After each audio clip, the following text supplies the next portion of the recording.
Godwinks, friendship, matchmaking, and more Godwinks. Last night as we drove the 30-mile trip to the funeral home to say goodbye to my dear friend Carlene, I was feeling rather blue, missing my friend and thinking of so many regrets, what ifs and should haves. I began to feel sorry for myself, wishing I could have said goodbye. Why did I wait so long? Why didn't I just rush to her side, regretting not taking the time to visit and show how much I cared for her? I began to feel so far apart and distant, like in a dream, I was being carried away to another time and place. My eyes were full of tears, as I tried to pull myself together and gain my composure, and yet, I could not help the feelings of awkwardness and shame. The ride to Lansing was quiet. Brian let me agonize my feelings to myself. I am sure he was unsure anything he said would not release a flood of emotions he was not ready to handle.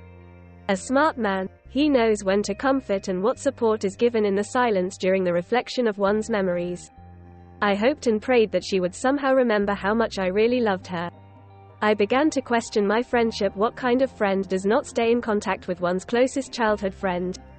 I really felt bad for what I had missed and lost in our relationship, simply by not really knowing my friend as a wife and mother.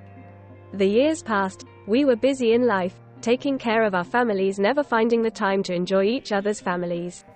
We talked a few times over the years, meeting for lunch or a phone call, trying to play catch up to the years that separated our lives, always promising each other that we would make the time to get together and yet somehow never finding the time.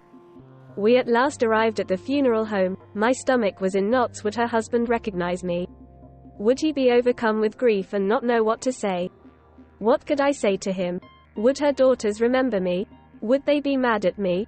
I had so many emotions running through my mind, and as we walked onto the sidewalk that day, I gazed at the garden bed and could not believe what I saw.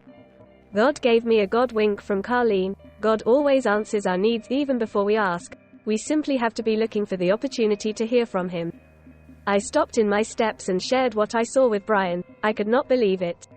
We both were amazed. November 4th, a time of year when mums are plentiful and summer flowers like the daisies are laid to rest. The season is finished for them, they are long gone, and yet here popping its head out bright and perky is a daisy. A subtle reminder of our friendship and love. Carlene was my oldest friend. I met her when I was in kindergarten 1966, a time of freedom and new ideas, and yet, a fear among many Americans whose parents experienced the ravages of World War II era, was the Cold War, and the fear of communism. Television was a new commodity in households across the nation. Commercials were made about a possible nuclear war, using the daisy to capture the hearts and minds of the American people. Perhaps, because of this mass media hype, daisies were a popular flower in the 60s and consequently my favorite flower too. I remember when we were little girls, playing catch him, kiss him, picking a daisy and singing the popular rhyme, pulling a petal with each verse, he loves me not.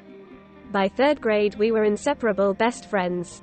We grew together and experienced many firsts: first lost tooth, brownies, Girl Scouts, first crushes, Girl Scout camping, youth trip, the first of our friends to own music records, and our first rock and roll concert, Bob Seger. Our first encounter with Jesus was at a youth camp when we were 10 or 11. I always thought we would go off to a big city and become the Laverne and Shirley of our generation. However, that was not to be. Carlene introduced me to Brian and my whole life changed directions. This young man followed me everywhere I went. I could not shake him. I began to think, what in the world did you do, Carlene? But she knew. She always knew the right thing to do. She knew me better than I knew myself. Carlene and I separated a little more and more as Brian and my friendship grew. We always said we would be in each other's weddings as maids of honor, but we continued to lose touch over the years in high school. Carlene developed a new set of friends, old classmates that were free to be carefree and young. I settled down with Brian, ended up getting pregnant my junior year in high school. Life was tough. Carlene always stuck by my side. She threw a baby shower for me, and the bridal shower. She was faithful to me throughout high school. Brian and I ended up getting married shortly after high school. Carlene was my maid of honor, helping me plan everything including the flowers. She helped me pick them out, lemon yellow, and lime green roses with beautiful daisy bouquets. I remember her coming to my side that day in the church getting ready, and as she walked in she had a beautiful daisy tucked up in her hair. The sight of that flower in her hair made me smile just like it does today when I recall those fun days of carefree living. I thought it was such a whimsical, fun thing to do. I will never forget her friendship and care. The Daisy I saw last night reminded me of her. Carlene introduced me to my husband. Without her, I would never have dated him. She always took care of me. I will forever be grateful for our friendship. So many memories flooding through my mind. Today I am grateful for our friendship and the reminders of his great love for me. In the gift of friendships and subtle reminders that he cares, even in the midst of our pain, he gave me a Godwink from Carlene, and I will always remember how much she cared. Thank you, Carlene. When I needed you, I did not even have to ask, you were there.